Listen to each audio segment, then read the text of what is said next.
হিরণ্যকশিপুরের একমাত্র ছেলে, নাম কি ছিল? প্রহ্লাদ। একদিন প্রহ্লাদ রাস্তাঘাটে খেলা করছে, তার বাবা হিরণ্যকশিপুর ডেকেছে, প্রহ্লাদ আয় বাবা এদিকে আয়। হ্যাঁ বাবা বলো। বলে হ্যাঁ রে, ওই তুই তো লোকের কাছে বলে বেড়াস তোর ভগবান নাকি সর্বত্র থাকে। এই কাঠের মধ্যে ভগবান আছে? আছে। এই স্তম্ভের মধ্যে ভগবান আছে? আছে। তুই যে বলে দিলি স্তম্ভের মধ্যে ভগবান আছে, আমার হাতে গদা দেখছিস, গদা দিয়ে স্তম্ভটাকে ভাঙি। ভাঙো। ভাঙলে তোর ভগবান ওখান থেকে বেরিয়ে আসবে তো? অবশ্যই বেরোবে। এবার কি করেছে, যখনই ওই গদা দিয়ে স্তম্ভটাকে ভাঙতে গেল, ভগবান মনে মনে চিন্তা করলো যে আমার প্রাণের চেয়ে প্রিয় ভক্ত প্রহ্লাদ, সে তো বলে দিয়েছি আমি এই স্তম্ভের মধ্যে আছি, তাহলে ওই স্তম্ভ ভেঙে তো আমাকে বেরিয়ে আসতে হবে, তাহলে আমার ভক্তের নামে তো কলঙ্ক রটে যাবে, আমার ভক্তকে তো সবাই মিথ্যাবাদী বলবে। চিন্তা করে দেখুন কত বড় ভক্ত, যার জন্য ভগবান চিন্তা করছে। তাহলে ভগবান কি করলেন, ওই ভক্তের মান মর্যাদাটাকে রাখার জন্য ওই স্তম্ভ ভেঙেই বেরিয়ে এলেন কি রূপে?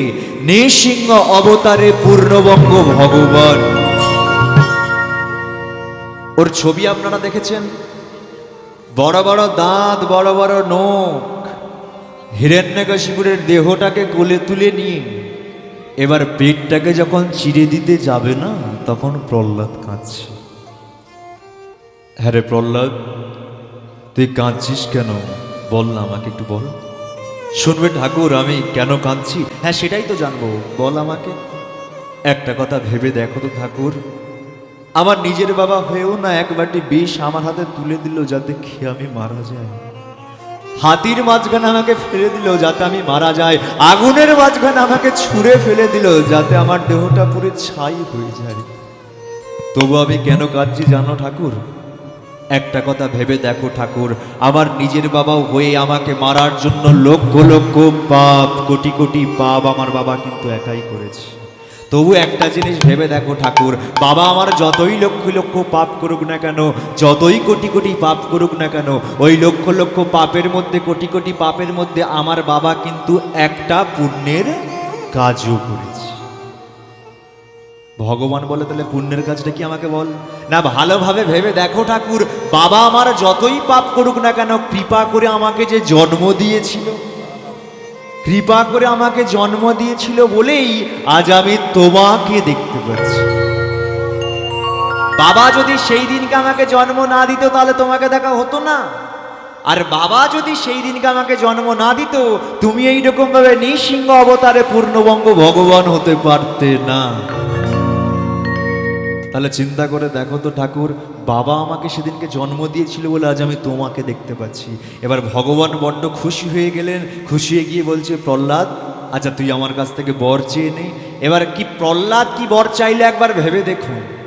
এটা একমাত্র হরিভক্ত সন্তান, কৃষ্ণভক্ত সন্তানই বলতে পারে মা। প্রহ্লাদ কি বলছে, শোনো ঠাকুর, বাবা যে আমার কোটি কোটি পাপ করেছে, সে পাপের বোঝা তুমি আমার মাথায় চাপিয়ে দাও, আর তোমাকে ডেকে যদি আমি এতটুকু পুণ্য অর্জন করে থাকি, তো সব পুণ্যের ফল তুমি আমার বাবাকে দিয়ে দাও। এটা একমাত্র হরিভক্ত সন্তান, কৃষ্ণভক্ত সন্তানই বলতে পারে মা। একটি ভক্ত, যে ভক্তের উপর কত অন্যায় হলো, কত অত্যাচার হলো, আর ভগবান সেই ভক্তকেই বারে বারে জগৎ সংসারে রক্ষা করে তিনি একটা কথা প্রমাণ করে দিলেন, রাখে হরি তো মারে কে। কে এই ভক্ত? এই ভক্তের নাম অনুসারে আজকে আমাদের লীলাটি পড়ে আছে। তাহলে আসুন আজকে আমরা লীলা আস্বাদন করব কৃষ্ণ ভক্ত চন্দ্রহাস। চন্দ্রহাসের লীলা মাধুর্য আজকে আমরা আস্বাদন করব। শুরু হলো আমাদের হরি কথা, কৃষ্ণ কথা, আমার শ্রী গৌরাঙ্গের কথা। জন্ম থেকে করব আমরা সেই লীলা আস্বাদন। পুরা কালে ছিল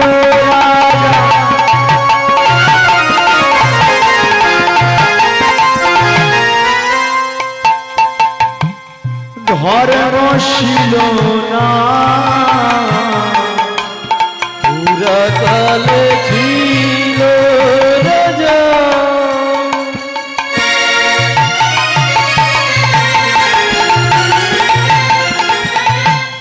ধর্ম ছিল না,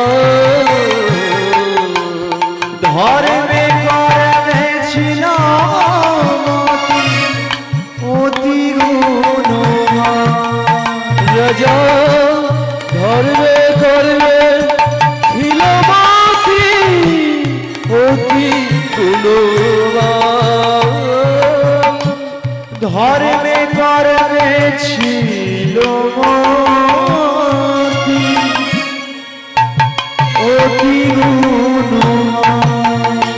রাজা ধর্মে ধর্মে ছিল মতি অতি গুণবান অনেকদিন আগে একটি রাজা ছিল, রাজাটির নাম হচ্ছে ধর্মশীল। তিনি অতি ধর্মপরায়ণী, মানে প্রতিদিন ভগবানের চরণতলে জল দিয়ে তারপরে তিনি জল স্পর্শ করতেন। এবার রাজার সব ছিল, মা টাকা পয়সা সোনাদানা গয়নাগাটি অলংকার সব ছিল, শুধু একটা সন্তান ছিল না। তার স্ত্রী তাকে একটা সন্তান দিতে পারে না। এইবার বাস্তব জগতে আমাদের সব সুখ দুঃখের কথা কিন্তু দেখবেন আমরা কিন্তু পাড়া প্রতিবেশীর কাছে শেয়ার করি, কিন্তু একটা কথা বা আপনারা সবাই মিলিয়ে নেবেন, আপনার দুঃখের কথা বা আপনার কষ্টের কথা আপনারা যদি পাড়া প্রতিবেশীগুলোকে জানাতে যান না, আপনার কিন্তু দুঃখ কোনোদিন কমবে না, বরঞ্চ আরও বেড়ে যাবে। তোমার যদি দুঃখ থাকে, তোমার যদি কষ্ট থাকে, তুমি ভগবানের চরণতলে জানাও। তুমি যদি ডাকার মতো ডাকতে পারো, দেখবে ভগবান তোমার মনের আশা ঠিক পূর্ণ করবেই করবে, তাই না মা? চিন্তা করে দেখুন, তাহলে এখানেও তার ব্যতিক্রম নয়। এখানে রাজার মনে কষ্ট দুঃখ, তার স্ত্রী তাকে একটা সন্তান দিতে পারলো না। এবার এই কষ্টের কথা, এই দুঃখের কথা একদিন জানিয়েছে। কাকে জানিয়েছে? রাজার প্রাণের চেয়ে প্রিয় বন্ধু মন্ত্রীমশাই, নাম হচ্ছে ধৃষ্টদ্যুম্ন। একদিন ধৃষ্টকে ডেকে বলছে, শোন ধৃষ্ট, জীবনে না আমি সন্তানের বাবা হতে পারবো না রে, আমার স্ত্রী আমাকে একটা সন্তান দিতে পারবে না, কিন্তু তোর তো একটি ছেলে আছে, তোর ছেলের নামটা জানো কি? আমার ছেলের নাম মদন। তাহলে ধৃষ্টদ্যুম্ন ছেলের নাম কি? মদন। তোর তো একটি ছেলে আছে, তাকে তুই মানুষের মতো মানুষ কর। হ্যাঁ, আমি কথা দিচ্ছি, আমার যখন মৃত্যু হবে তখন তোর ছেলেকেই এই সিংহাসনে বসিয়ে যাব। এবার যেই কথাটা বলেছে না, সঙ্গে সঙ্গে ধৃষ্টদ্যুম্ন বলে উঠল, মহারাজ আপনি সত্য কথা বলছেন? হ্যাঁ রে ধৃষ্ট, আমি রাজা, আমার কথা কখনো মিথ্যা হতে পারে? একদম সত্য কথা বলছি। এবার যখন এইরকমভাবে কথা দিয়ে দিয়েছে না, এইদিকে ধৃষ্টদ্যুম্ন কি করেছে জানেন? মা কালীর চরণতলে বসে পড়েছে। মা কালীর চরণতলে বসে হাত দুটো জোড়ো করে বলে, হে মা কালী, রাজা যেন জীবনে না সন্তান পায়। কারণ রাজা যদি কোনোদিন ভুল করেও সন্তান পেয়ে যায়, তাহলে আমার ছেলে মদনটার রাজা হতে পারছে না। এ থেকে বোঝা গেল কি রাজার মন্ত্রী ভালো লোক ছিল না, মহাপাপী ছিল ধৃষ্টদ্যুম্ন। এবার এইসব কথাবার্তা সব রানীর কাছে পৌঁছে গেল। রানী মনে মনে ভাবলো, হ্যাঁ কথাটা তো ঠিক, আমার স্বামীকে আমি একটা সন্তান দিতে পারলাম না, সেই দুঃখে আমার স্বামী ওই মন্ত্রীর ছেলেকে রাজা করাতে চাইছেন। তাহলে স্ত্রীর নামটা কি? মাধবী নামে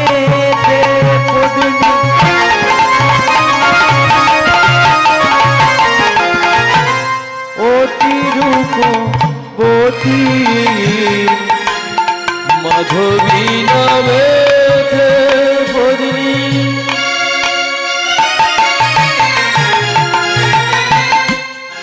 অতি রূপবতী দুই মিলে নারায়ণে সেবা করে বতী। তারা দুই মিলে নারায়ণে সেবা করে বতী সদাই করে হরির ভজন, সদাই করে হরি ভজ সদাই করে হরির ভজন। তারা সদাই করে হরি ভজ হরি ছিল শ্রীনারায়ণ, সদাই করে হরি ভজ হরি হরি হরি তারা বলে। সদাই করে হরি ভজ কৃষ্ণ কৃষ্ণ কৃষ্ণ বলে, সদাই করে হরি ভজ জয় রাধে শ্রী রাধে বলে, সদাই করে হরি ভজ হরি হরি হরি হরি সদাই করে হরি ভজ হরি হরি হরি বলে সদাই করে হরি ভজন তর দুহি মিলে নারায়ণে করে সেবা মতি। তাহলে স্ত্রীর নামটা কি? মাধবী। আচ্ছা, আমরা কি জানি কোন ভক্ত যদি এক মন প্রাণ দিয়ে ভগবানের চরণতলে বসে ভগবানকে ডাকে, ভগবান কি করে? সেই ভক্তের মনের ইচ্ছাটা পূর্ণ করে থাকে, তাই তো নাকি? আচ্ছা, তাহলে কি মাধবী ভগবানকে ডাকেনি নাকি যে ভগবান তাকে সন্তান দিল না? ডেকেছিল? একদিন দুদিন ডাকেনি, 12টা বৎসর ধরে ডেকে আসছে, তারপরেও কিন্তু সন্তান দিল না। কেন না? কেউ যদি নিজের জন্য সন্তান চায়, ভগবান তার হয় না। যে সর্বস্ব কিছু ভগবানের চরণতলে অর্পণ করে, ভগবান তো তার হয় নাকি? দেখবেন মার্কেটে দু ধরনের ভক্ত পাওয়া যায়। এক ধরনের ভক্ত কি করে? ভগবানের চরণতলে বসে বসে বলে, ঠাকুর তুমি আমাকে এটা দাও, সেটা দাও, ওটা দাও, আমার একতলা বাড়ি হয়েছে, কবে তুমি দোতলা করবে বলো? সেই কবে থেকে একটা করে নকুলদানা, একটা করে বাতাসা দিয়ে যাচ্ছে, হিসাব করে দেখো তো ঠাকুর আমার কুইন্টল বাতাসা চলে গেল, তবু তুমি কৃপা করছো না। মার্কেটে হলো এই এক ধরনের ভক্ত, ভগবান কিন্তু তাকে কিচ্ছু দেয়নি। আর এক ধরনের ভক্ত কি করে? ভগবানের চরণতলে বসে, ভগবানের চরণতলে বসে হাত দুটো জোড়ো করে বলে, মনে মনে ভাবে, কি ঠাকুর একটা কথা ভেবে দেখো তো ঠাকুর, তুমি আমাকে জীবনে যা দিয়েছো, অনেক কিছু দিয়েছো, কিন্তু দরকার হলে সব তুমি নিয়ে নাও, কিন্তু অন্তিমকালে মরার সময় যেন আমি তোমার দর্শন পাই। এবার আপনারাই চিন্তা করে দেখুন যে ভগবানটা কার হবে। আজকে মাধবী তাহলে 12টা বৎসর ধরে ভগবানের কাছে সন্তান চাইলে বটে, ভগবান কিন্তু তাকে সন্তান দিল না। কেন? নিজের জন্য চেয়েছিল। এইবার বেশ কিছুদিন যাওয়ার পর মাধবী মনে মনে ভাবছে, এতগুলো দিন তো আমি ভগবানকে ডাকলাম, তবু তো ভগবান আমার দিকে মুখ তুলে তাকালো না, তাহলে এই জীবনটাকে না আমি আর রাখবো না। ঘুমন্ত স্বামীর চরণে শেষ প্রণাম জানিয়েছে। মনে মনে ঠিক করেছে আমি নদীর জলে গিয়ে ডুবে মরব। নদীর তীরে গিয়েও দাঁড়ালো। এবার ডুবটা দিতে গিয়ে মনে মনে ভাবলো, যে ভগবানের চরণতলে আমি সন্ধ্যা প্রদীপ দেখিয়েছি, যাকে আমি অন্ন দিয়ে সেবা দিয়েছি, মরার আগে অন্তত তার কাছে শেষবারের মতো জানিয়ে যাব। তাই সেই রাত্রিকালে ভগবানের চরণতলে বসেছে, হাত দুটো জোড়ো করে বলে, ঠাকুর একটা কথা ভেবে দেখো তো, আজকে যে আমি মরতে গিয়েছিলাম, একটা কথা ভেবে দেখো না ঠাকুর, আমি জানি পৃথিবীর বক্ষ মাঝে যতগুলো মানুষ আছে প্রত্যেকটা মানুষকে মরতে হবে। আজকে যে আমি মরতে গিয়েছিলাম, একটা কথা ভেবে দেখো তো ঠাকুর, আজকে যদি আমি মারা যেতাম, কেউ তো তোমার চরণতলে সন্ধ্যা প্রদীপ দেখাতো না। আমি যদি এই মুহূর্তে মারা যাই, কেউ তো তোমাকে অন্ন দিয়ে সেবা দেবে না। তাহলে আমি যদি মারা যাই, তুমি তো অন্ধকারে পড়ে থাকবে ঠাকুর। তাহলে শোনো, এতদিন আমি নিজের জন্য সন্তান চেয়েছি, আজকে শেষবার তোমার কাছে ছুটে এসেছি, দাও সন্তান দিতে হলে দাও তোমার জন্য সন্তান। এমন একটি সন্তান দেবে, গর্ভটা হবে আমার, কিন্তু সন্তানটা হবে তোমার। আজকে 12টা বৎসর পর যেই মাধবী এই কথা বলেছে না, আজকে এতগুলো বৎসর পর ভগবান মৃত্যু এসে ডেকে উঠেছে, ওরে মাধবী, এতদিন পরে তুই ঠিক ডাকাটা ডাকলি। আজকে দেখ, তুই সন্তান চাইলি বটে, মরার সময় মুখে জল পাবি, বৌরান্না ভাত খাবি, তার জন্য কিন্তু তুই সন্তান চাইলি না। যে আমাকে সারাটা জীবন ধরে রাখতে পারবে, তার জন্য তুই সন্তান চাইলি। এবার আমাকে যে সারাটা জীবন ধরে রাখতে পারবে, এমন যখন সন্তান চাইলি, আমি তোকে সন্তান দেব। তো বল, তোর কেমন সন্তান চাই? অনেক কষ্ট করে আমাকে ডেকেছিস, নে না একটা শক্তিমান সন্তান নে, বলবান সন্তান নে। কিন্তু মাধবী কি বলছে একবার ভেবে দেখুন, ঠাকুর তোমার ওই শক্তিমান সন্তান আমার চাই না, বলবান সন্তান আমার চাই না। তাহলে তোর কেমন সন্তান চাই? না সন্তান দিতে হলে দাও কৃষ্ণ ভক্ত সন্তান। তাই এদিকে মাধবী কি বলছে, শোনো ঠাকুর, তোমার ওই শক্তিমান সন্তান আমার চাই না, বলবান সন্তান আমার চাই না, সন্তান দিতে হলে দাও কৃষ্ণ ভক্ত সন্তান দাও। তথাস্তু। যেমন সন্তান তুই আমার কাছ থেকে চাইলি, আমি আশীর্বাদ করছি, ঠিক সেই রকমই সন্তানই তুই পাবি। তবে শুনে রাখ, জন্মসূত্রে ছেলেটির হাতে 6টি আঙুল থাকবে। হে ভক্তমণ্ডলী, আমাদের সব 5টি করে আঙুল। কিন্তু ভগবান কি বলে উঠল, যে ছেলেটা আমি তোকে দেব তার হাতে 6টি আঙুল থাকবে, 2টি হবে ওর বৃদ্ধ আঙুল। কেন দিলাম? সন্তানটাকে তুই আমার জন্য চেয়েছিস, বারবার ছেলেটার দিকে তাকালেই এই কথাটা যেন তোর মনে পড়ে। শুধু তাই নয়, ছেলেটির উপর কত অন্যায় হবে, কত অত্যাচার হবে, আর তোর ওই ছেলেকে দিয়ে জগৎ সংসার আমি একটা কথা প্রমাণ করে দেব, রাখে হরিত মারে কি। मारने वाला ही भगवान, বাঁচানে वाला ही भगवान। এই কথাটা আমি প্রমাণ করে দেব। যা স্বামীর কাছে চলে যা। শুনিয়া দৈবের বাণী হরষিত হইলে রানী, শুনিয়া দৈবের বাণী হরষিত হয়ে রানী, শুনিয়া দৈবের বাণী হরষিত হইলে রানী, শুনিয়া দৈবের বাণী হরষিত হয়ে রানী, না কহিল না কহিল এ হেন বচন, বচন না কহিল হেন বচন, বচন না কহিল হেন বচন। তাহলে চিন্তা করে দেখো, ভগবান আশীর্বাদ করেছে মানে কম বড় কথা? মাধবী কিন্তু বাড়ি চলে এসেছে, এবার বাড়ি চলে আসার পর ভগবান আশীর্বাদ করেছে মানে সেটা কম বড় কথা নয়। আজকে 10 মাস 10 দিন পর কি হলো, সবাই উলুধ্বনি, শুভ দিনে শুভ ক্ষণে বিধির বিধানে, আজ শুভ দিনে শুভ ক্ষণে বিধির বিধানে, শুভ দিনে শুভ ক্ষণে বিধির বিধানে, আজ শুভ দিনে শুভ ক্ষণে বিধির বিধানে, পুত্র সন্তান পুত্র সন্তান লোভিল জনম, জনম পুত্র সন্তান লোভিল জনম, জনম পুত্র সন্তান লোভিল জনম। এবার একটা কথা চিন্তা করে দেখুন, আজকে 12টা বৎসর পর রাজার ঘরের ছেলে হচ্ছে মানে কম বড় কথা? সেখানে তো প্রচন্ড আনন্দ হচ্ছে, তাই তো নাকি? বংশের প্রদীপ আজকে জন্মগ্রহণ করেছে। আচ্ছা, সব থেকে বড় খুশি আজকে কে? ছেলেটার মা, তাই না? এতগুলো বৎসর পর একটা সন্তান জন্মগ্রহণ করেছে, তাই না? এবার মা আনন্দ করছে, আমরা আনন্দ করবো না? করবো তো। দাও এবার কষ্ট করে চাদরের মধ্যে থেকে হাত দুটো বার করে একটু দাও, হাতে করতলি দাও, চলো সবাই মিলে।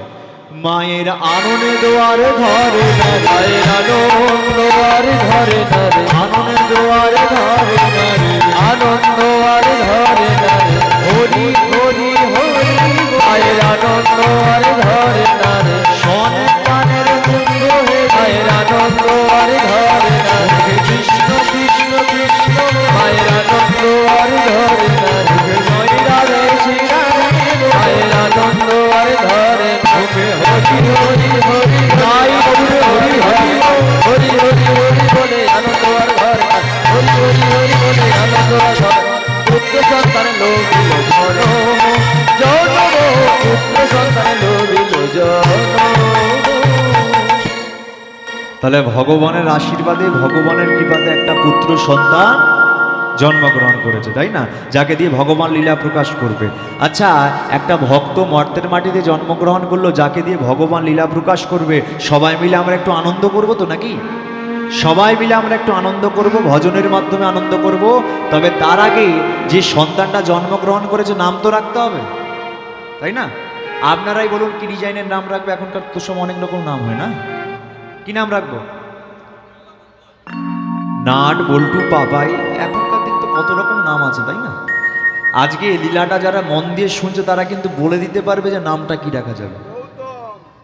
একটা কথা চিন্তা করে দেখুন, এখনকার দিনে হয়তো আমার টেকনোলজির আবিষ্কার অনেকটা বেশি বেড়ে গেছে, কিন্তু আজ থেকে 400-500 বছর আগে কিন্তু এতটা বেশি টেকনোলজির ব্যবহার বা আবিষ্কার ছিল না।